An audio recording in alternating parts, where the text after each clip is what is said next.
Okay, so ladies, gents, all today we've got a little focus on comparing calibers.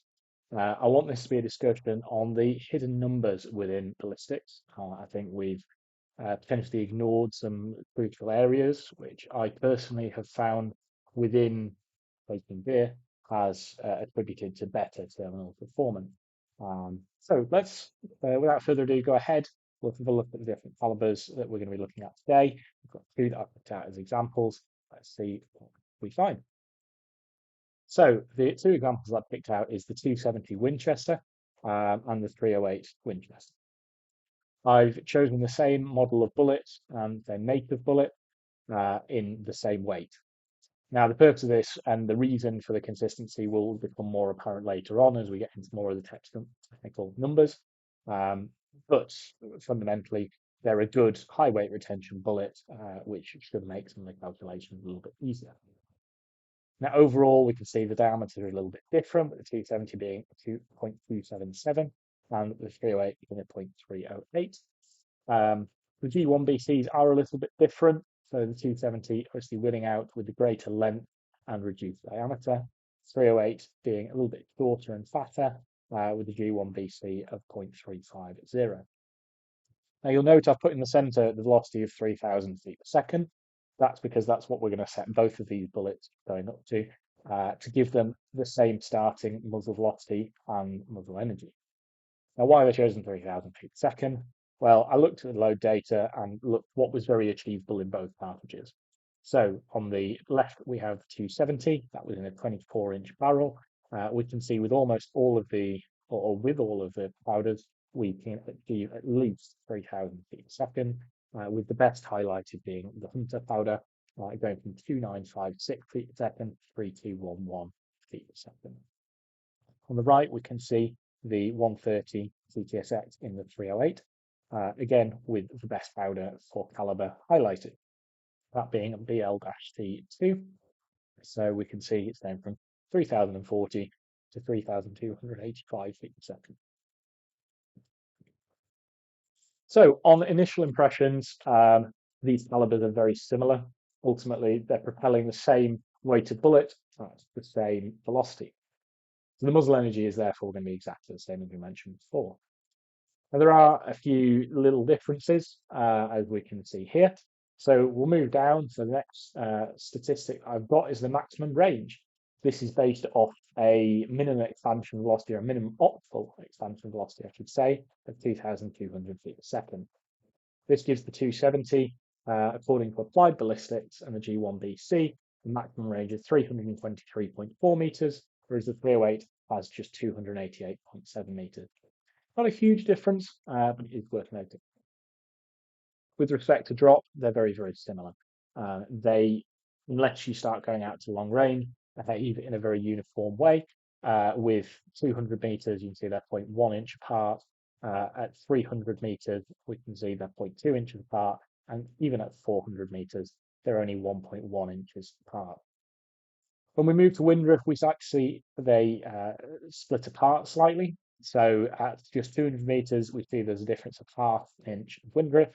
300, we're looking at a difference of 1.3 inches, and 400, we've got a difference of 2.4 inches. So the 270 evidently winning due to the better BC, holding it out better in the wind, and also dropping slightly less as it retains its velocity better. So I want to consider the ranges that we're looking at today. Depending on your use, be that potentially the American market, using it out at extended range out in the west of the United States, they might want to push it further. I'm talking more specifically at UK ranges, where we tend to shoot out to 300 meters would be a long shot. This was a survey done a few years back on a popular forum called Stalking Directory, where it was shown that about 80% of the respondents were shooting sub 300 yards or meters, depending on which one they were using. So, this in mind, I've just highlighted the advantages, or which cartridge has the upper hand in each stat. So evidently the muzzle energy is the same due to setting the same velocity. The range has to go to the 270. The drop overall, again, going to the 270, although not by much. And the wind drift, again, going to the 270. So I mean, on the face of it, it looks a very one-sided show. The 270 is evidently winning, the 308 kind of being left in the dust somewhere. However, I want to explore, is that the reality? Or is this just the window dressing when actually we're not seeing a huge amount of difference, around 10% at max in any of the stats presented here? So what I want to do is I want to dig into the numbers a little bit more. I want to scratch beneath the surface. So the reason for using barns is because we have a fairly consistent expansion to around 2 times bullet diameter when the bullet's performing optimally. Now, looking at both the 270 and the 308, that means we can work out the expanded diameter, the expanded radius, and therefore the expanded area. Now you can see all of those figures on here, and we can see the expanded area is coming in on the 308 a little bit larger, albeit potentially not by a lot, but it is quite a small number to start with. I don't know about anyone else. I struggle to quantify that number in my head as to how much bigger potentially we're looking. So I thought we'd create a little visual. So here are 2 circles that have been scaled appropriately using the help of PowerPoint. This is the relative expanded areas of the bullet. Now, to me, I can tell the 270 is smaller, but it doesn't look like an awful lot. It's a little bit easier to see when you superimpose them. So we can now see that there is a significant portion around the outside, which is greater on the 308 Winchester. However, I would say it doesn't look like much still. When I did the calculations of it, though, it's 23.63% increase, which is quite significant considering all the other figures we've looked at so far, on the face of it, have only shown the 270 to be in a 10% advantage. So potentially the 308 is giving you something extra. So why is this relevant? So when the bullet impacts, I think we can safely assume the tissue is going to exert a roughly equal opposing pressure over the expanded area due to the frontal area of the bullet being in contact with that tissue. We can imagine this like an anchor, like a kite. It's pushing against something. If we imagine it in a kite scenario, it's pushing against the air and slowing it down. This is the exact same. It's pushing against the tissue, and the tissue is slowing this projectile down. So what we can do is we can then give it a rearward pressure value of X Newton meters squared. Newtons per meter squared. We can then calculate the opposing force over the area due to the tissue contact and take it back into a force. Now to do this, we need to put stuff into SI units. So as we can see here, I've just translated the area into meters squared. We can then use the relevant equation of force equals pressure times area, and the force comes out as a relative to this lovely figure down the bottom. Now, using this force and knowing the maths that we've translated from grains into kilograms to use standard units, we can now use the force equals mass times acceleration equation, which is rearranged to acceleration equals force over mass. So this is going to mean that we now have a relative acceleration for the bullet.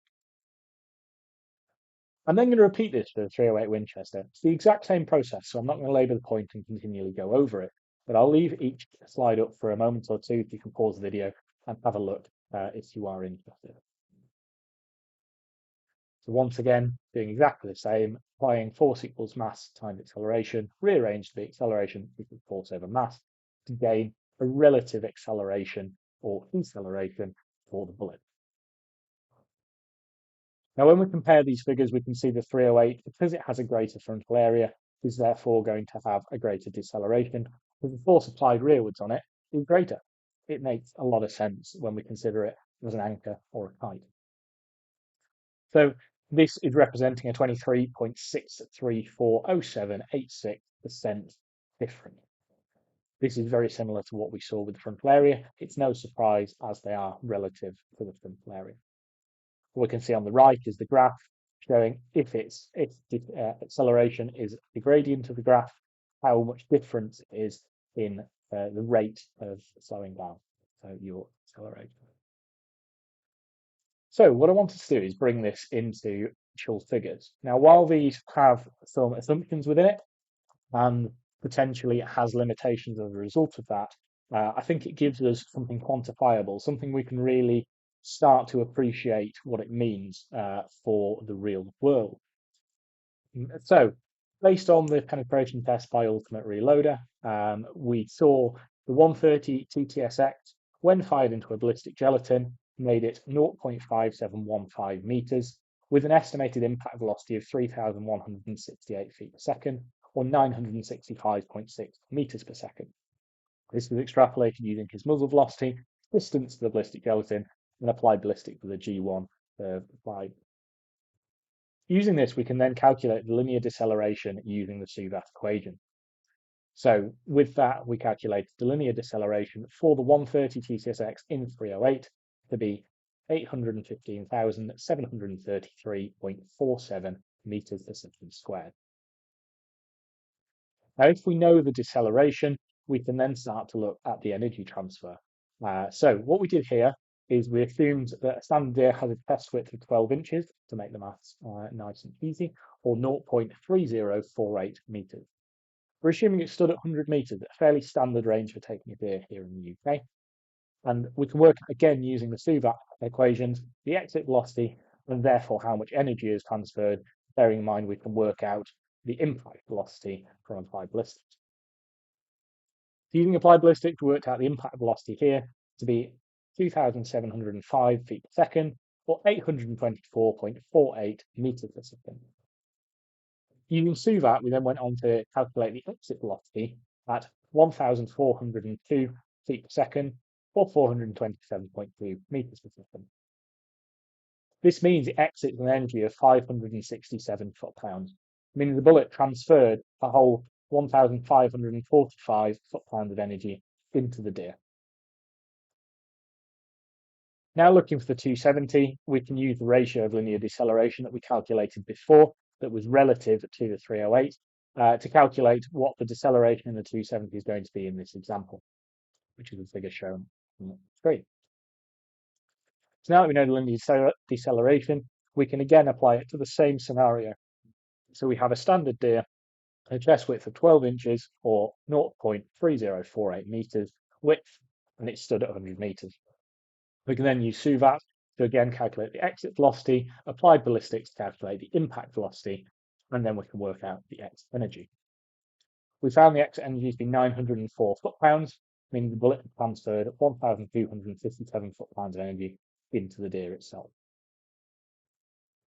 So as a comparison, the 270 transferred 1,257 foot-pounds, whereas the 308 transferred 1,545 foot-pounds of energy. This means that we have a difference in energy transfer of 288 foot-pounds, or a percentage difference of 22.91%. Now that percentage will start to look quite familiar in the 22-23% sort of region. That seems to be the consistent difference as a result of the frontal area throughout this fact. So this is all great. We've got more energy transfer. What is that actually going to mean?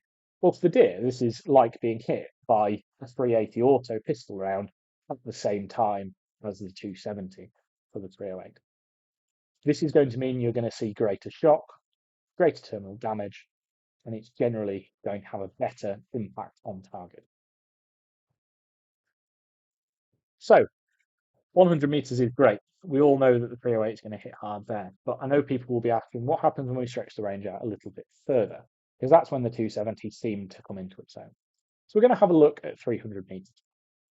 So again, we use the same linear deceleration because regardless of the speed it's going, because it's a linear relationship, it doesn't matter what it's going to impact at.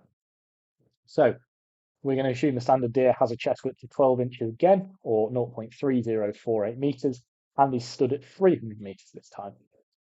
Now we can work out again using the Suvat equations the exit energy and therefore the transferred energy using applied ballistics to work out our initial input velocity.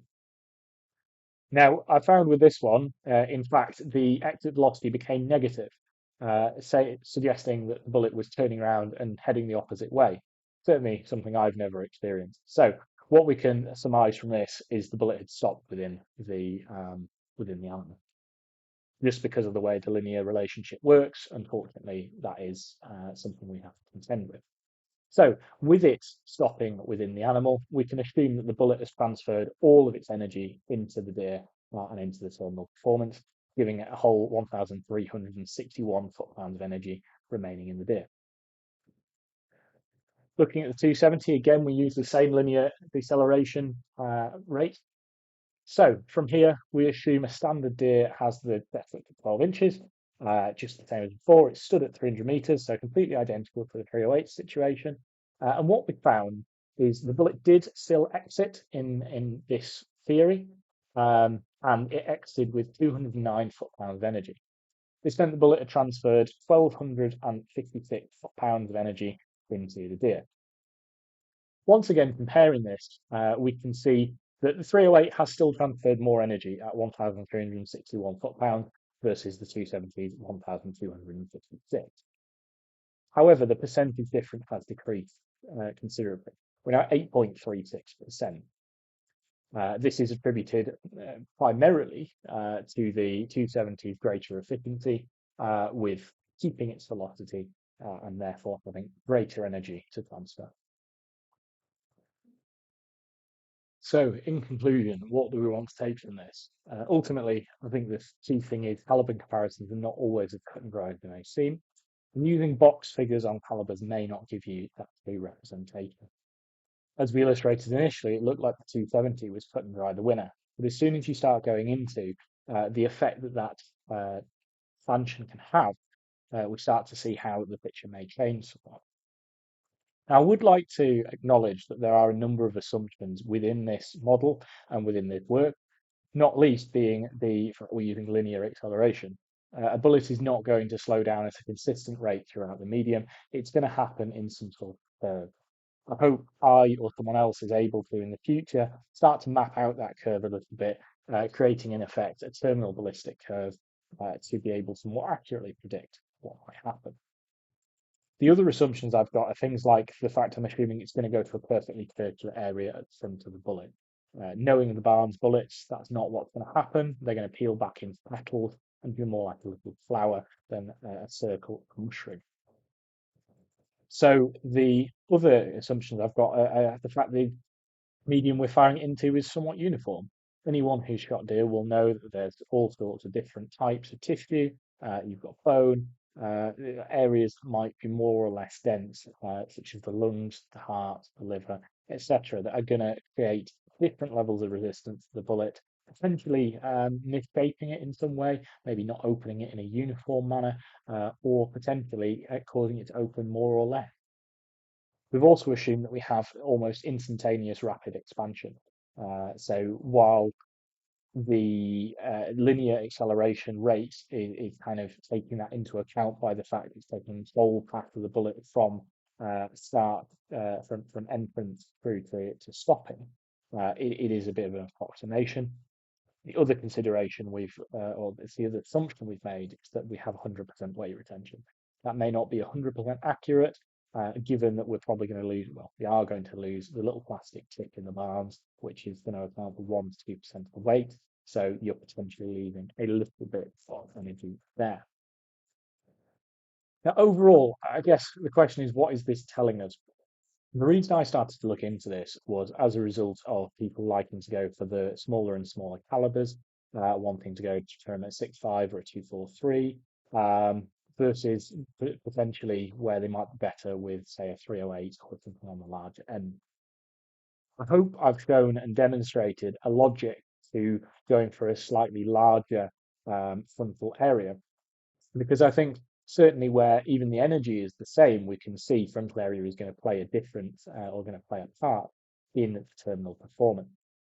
If we extrapolate that and imagine what's going to happen when we have less energy and a smaller frontal area, such as going to a smaller caliber like a 243 from a 308, we're going to see an even greater difference there. The percentages are going to get even higher, and I think that will be reflected in the terminal performance. Certainly food for thought. I would be very interested to hear people's thoughts on this, people's experiences. And equally, if we have people who are more technically minded than myself, who have more experience with engineering, with physics and the maths, please feel free to make a video telling me why I'm wrong, why I'm right. Hopefully, we can start this discussion and see what drops out of it.